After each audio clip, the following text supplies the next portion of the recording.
ओम श्री परमात्मे नमः। अपना वाणी, आचरण, व्यवहार परिष्कृत किए बिना, परिमार्जित किए बिना कोई भी इस 3D वर्ल्ड, 3D जेल से बाहर नहीं निकल सकता। जब तक हम अपनी वाणी, आचरण और व्यवहार को परफेक्ट नहीं करेंगे, हमारे एसेंशन का यहाँ से कोई मार्ग नहीं है। वाणी हमारी बिल्कुल परफेक्ट, बिल्कुल शुद्ध होनी चाहिए और आचरण जिसके माध्यम से मतलब सामान्यतः वाणी, आचरण, व्यवहार के माध्यम से हम अपने आप को अभिव्यक्त करते हैं, अपने विचारों को, अपने को और कम्युनिकेट करते हैं। तो जब तक हमारा ये तीनों चीज़ें परफेक्ट वे में नहीं होंगी, इस 3D जेल से निकलने का कोई भी मार्ग नहीं है। तो नंबर 1 हमारी वाणी वो एकदम शुद्ध हो, एकदम परफेक्ट हो और सेंटर्ड हो। नंबर 2 आता है आचरण। आचरण सामान्यतया वो है जो हम अपने लिए करते हैं, अपने साथ, मतलब इसमें जैसे दया, प्रेम, उदारता, करुणा, जो मतलब हमारे अंदर के गुण हैं एक तरह से, वो हमारे आचरण में परिलक्षित होता है। तो आचरण हमारा सामान्यतया परिवर्तित नहीं होता, इसके लिए हमको अधिक से अधिक अपने ऊपर कार्य करना होता है, तब जा कर के आचरण परिवर्तित हो पाता है। और व्यवहार वह है जो हम अधिकतर दूसरों के, मतलब व्यवहार वो है जो हम दूसरों के साथ करते हैं, दूसरों के साथ। और सामान्यतया ये बदलता रहता है, व्यक्ति को देख करके सामान्यतया ये बदल जाता है, सामने वाले व्यक्ति के अनुसार ये परिवर्तित होता रहता है। उसको, मतलब उसको देखकर उसके व्यवहार पर भी निर्भर करता है काफ़ी कुछ हमारा व्यवहार। तो नंबर 1 वाणी, नंबर 2 आचरण, नंबर 3 व्यवहार। बिना इसके परिष्कृत किए, बिना इसके परिमार्जित किए यहाँ से निकलने का कोई मार्ग नहीं है।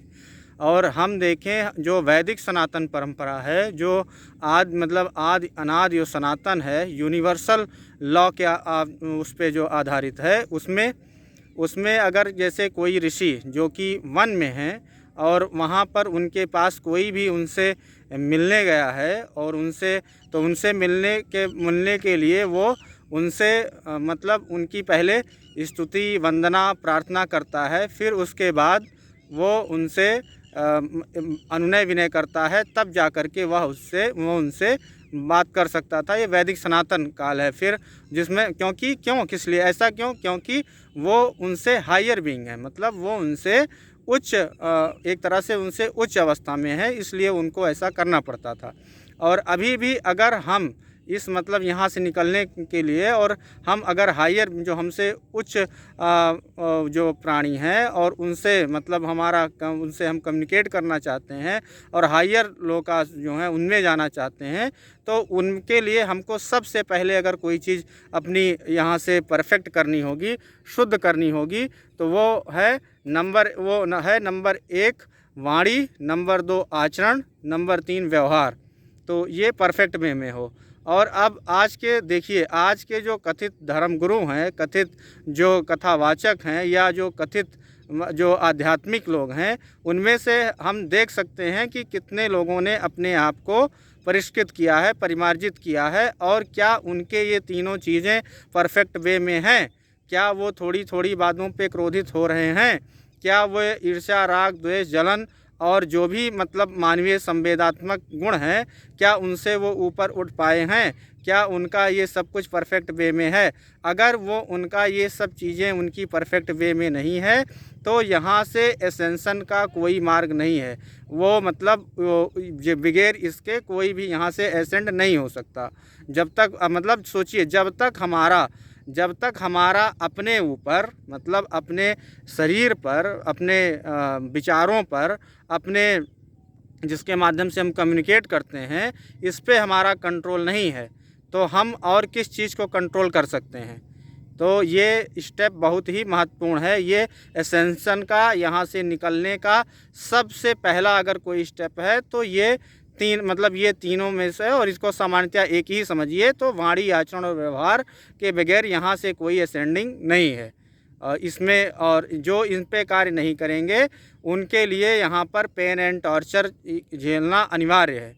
क्योंकि जब हम, जैसे जेल में भी जब हमारा जो मतलब सामान्यतया इस जेल है यहाँ पर, उसमें भी जब कैदी है और उसको जब यहाँ से वो अपना व्यवहार शुद्ध कर लेता है और मतलब वो सुधार उसमें करता रहता है, तो उसको यहाँ वहाँ से जेल से भी उसको उसके आचरण के आधार पर उसकी जल्दी रिहाई हो सकती है और उसकी सज़ा कम की जा सकती है। तो इससे यहाँ हम यही समझें कि बगैर इसके यहाँ से कोई भी यहाँ से एसेंशन का मार्ग नहीं है, यहाँ से 3D वर्ल्ड से निकलने का कोई मार्ग नहीं है। इसलिए सबसे अगर महत्वपूर्ण है तो वो है अपने ऊपर कार्य करना, जिससे कि हम अधिक से अधिक अपने जो यहाँ 3D वर्ल्ड में हम आए हुए हैं और जो मतलब और हायर बींग्स हैं और हायर लोकाज हैं उनसे संपर्क कर सकें। तो इसके लिए परमात्मा से, प्रकृति से और अपने बॉडी को हम कैसे इसको रखें, क्या बोलें, कब बोलें, किससे कैसे बोलें, इस पे मतलब महत्वपूर्ण होना चाहिए। हमारी वाणी क्या बोले, क्या नहीं बोले, किसका स्तुति गान करे, किसका नहीं करे। और जैसे ध्रुव और प्रहलाद को भी 5 वर्ष की उम्र में ही उनको पता है कि किसके आगे उनको झुकना है और किसके आगे नहीं। तो ये बहुत ही यहाँ से असेंडिंग के लिए बहुत ही महत्वपूर्ण है। इसलिए सबसे हम अपने असेंडिंग के लिए इन चीज़ों पर विशेष ध्यान दें। इसी के साथ मैं अपनी वाणी को विराम देता हूँ। ओम श्री परमात्मने नमः।